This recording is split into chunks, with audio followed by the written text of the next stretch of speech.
Hello, welcome back to 340 Peddler, and today we would have been dealing with quick tips, but this kind of turned into quick tips and reminders, so it's kind of a hodgepodge. But that being said, we're all here for the 340, which as of the recording of this video will happen in 2 weeks. So let's get you ready for that race. First of all, reflective tape. Now, this is something that's been overlooked in the last few years, but given the situation last year outside Washington where a father and son tipped their boat, they ended up on opposite banks and the boat ended up somewhere around Washington, I'm highly recommending reflective tape. You're going to want to put this on your boat. You're going to want it in a couple of strips above the waterline so that anyone shining a light can see your boat when it's upright. I would recommend also putting it someplace that they're hopefully going to see if it happens to be capsized. So throw 1 or 2 pieces maybe on the hull or something like that, or at least on a paddle. There is this reflective tape, which it has a little hex pattern in it. That's very thick, not really good for cutting, and it's not incredibly water resistant, but there's thinner stuff that they sell at Walmart, Home Depot, etc. in 6-foot strips. And it's going to cost you $5 or $10 for a roll.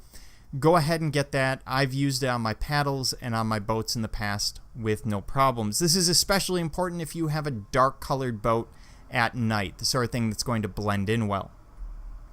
Next, hydration. At this point, you should have your hydration planned out, but a couple of things that I'd like to say. First of all, in terms of hydration, some people can take 3 liters of water and get to Lexington. Most people can get to Lexington on 3 liters, but I have seen a lot of racers run out of water by carrying 2 liters.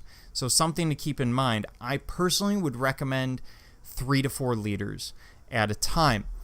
You can do a lot of different things. Just whatever you do, make sure that the water is sitting as low in the boat as possible. If you have a surf ski, that's why a lot of us cut holes in our boats and drop the water directly on the inside of the hull. So keep that in mind. Next, chafing and comfort. You do not want to feel like this thing is spinning up and drilling into your back throughout the 340. So make sure that as you're doing your last training runs, you're watching those areas of chafing. If something was uncomfortable in Freedom or at South Dakota or somewhere else where you've done a long run, it will be uncomfortable at the 340, but it will be 10 times worse. So make sure you do everything you can to try and deal with whatever that problem is. Barges. Now this is where we get into some reminders. Barges are tricky. They can happen at night. They can happen during the day. If you're not comfortable paddling through 2 to 4 foot waves, potentially, I recommend getting off the river if a barge comes through. Some people you will see go plowing through. That's their comfort level. You will also see people who will plow through on day 1 but won't go anywhere near a barge by night 2. So keep that in mind. We can also have them during the day. This is what one might look like. I mean, this gives you an idea of the scale of these things. There's plenty of river, plenty of place to go. But I do have a cautionary tale. In around 2010, 2009, 2008, somewhere in there, a couple was paddling this tandem. They were between, I believe, Jeff City and Chamois. I could be wrong, but it was somewhere between Jeff City and Herman. And it was at night, and they misread where the barge was going. And their boat went under the barge. Both of them were incredibly fortunate and popped out the sides. The boat, not so much. It actually went through the props, and this is the boat. They found it the next day, and you can see it's spiral cut like a ham. It's not a pretty sight, not one that you want to deal with. So, if you're not comfortable with barges, get off the river. In fact, if in doubt at all, get off the river or behind a wing dike. Bridges. Of course, we'll have lots of bridges. I've talked about them in the past. With bridges, you want to get through the center of any given span. Usually there's going to be a single span with a light or a little green reflector on it that tells you that that is the channel. In Kansas City, we'll see tons of bridges. Just follow the line of paddlers. Always be in the center. Stay away from the piers. Do not sit over here. Do not try to pass someone over here. You see this debris right here. That debris is where things get dangerous. And it's story time again. About 2010, a paddler by the name of Kat got her QCC 700 stuck at Glasgow. She got too close to the debris. There was sort of a step down caused by a log. She got caught in that, and it pulled her and her boat backwards into the debris pile. Later that day, the fire department was able to get her boat out of there. Well, the fire department and a couple of safety boats were able to get her boat out, and she actually continued.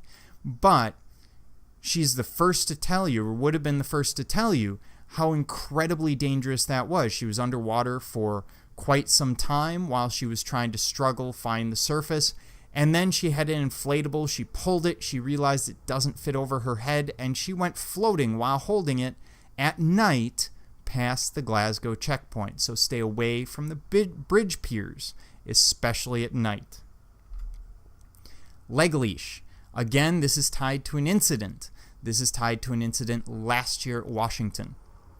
So a leg leash attaches you to the boat. If you're in a sea kayak, this isn't usually an issue. But if you're in a surf ski or something like that, it can be a significant issue.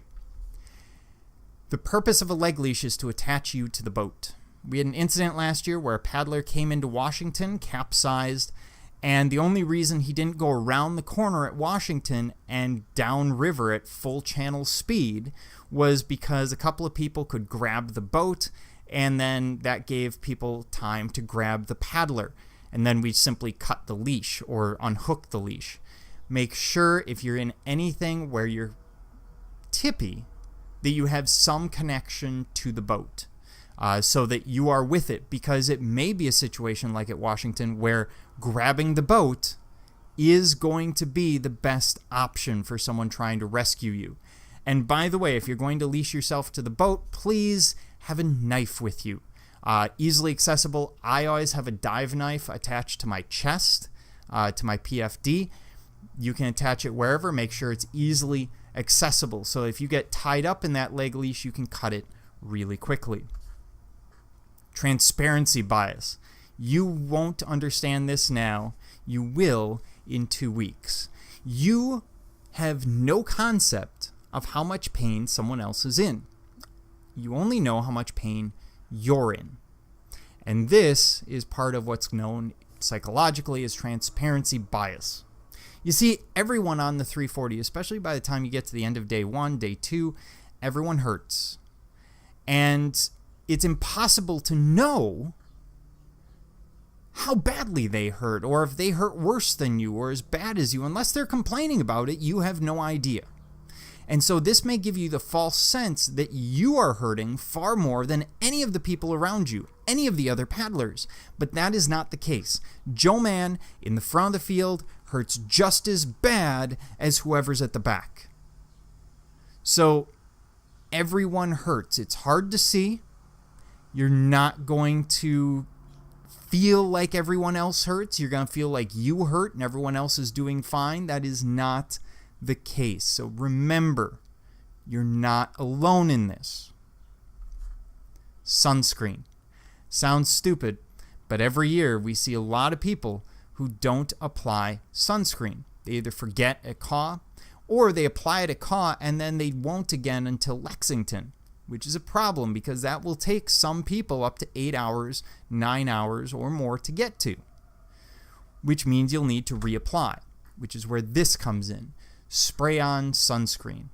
It's kind of nasty stuff. It turns your clothes orange and everything, but you can spray it on in the boat without a problem. Spraying it on the back of your hands, your face, your neck, your ankles if they're exposed in a surf ski or something like that. You want to make sure that you're reapplying on a regular basis. And yes, the people up front are doing the same thing, because if you get a bad sunburn during the race, you will regret it the next day. The sun will feel insanely hot. Even if it's 70 degrees, the sun will feel insanely hot because you've already burned all of your flesh. So make sure you use sunscreen. If it all works, we will all enjoy, and by enjoy, I mean suffer through, the 340 in 2 weeks. We will all get to St. Charles, and I believe that Johnny Ortiz will buy every finisher a beer, but don't quote me on that. Until next time, if you have any questions, comments, concerns, quarrels, qualms, quandaries, curse words, please leave them in the comments below. Otherwise, this is 340 Paddler, hoping that you keep your paddle in the water.